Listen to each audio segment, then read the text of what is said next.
You can't live a life you love on a budget you hate. I know what some of you are thinking. There's no budget I'm not going to hate, right? Who just hates the word budget, right? I hate the word budget. That sounds awful. It sounds restrictive. Nobody wants to do that. Why would anybody want to do a budget? In financial services, one of the first things that we do when we talk to people is we talk about cash flow. Cash flow is what's coming in and what's going out. Guess what?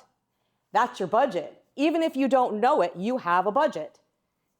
In a perfect world, you have a list, let's say a spreadsheet, of everything that's coming in, and you have a list of everything that's going out, and then you also have a list of what you're putting to savings.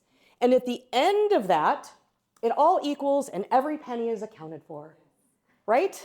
That's not the way the real world works. There's the fog zone. The fog zone is where you go, where did it go, right? This is a quote from a client. This is from an intake form from a client coming in. And she said, I'm so sick of making money and it just goes. I cannot figure it out. Guess what? That's a cash flow problem. Now, before I dive into tactics and numbers and spreadsheets and budgets and all of that, I want to talk about you. You have a money personality. Believe it or not, your money personality is what drives everything you do with money. It drives how you spend, how you save, if you budget or not. Everything that you do is driven by this.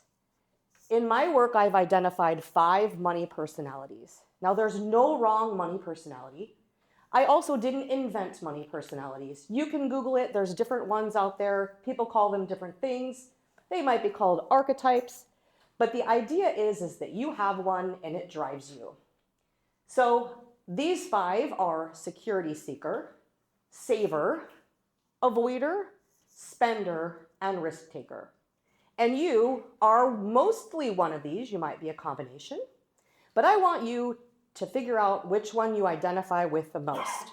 So the next 5 slides are going to be each one of these money personalities. And on each personality slide, there's going to be 5 bullet points.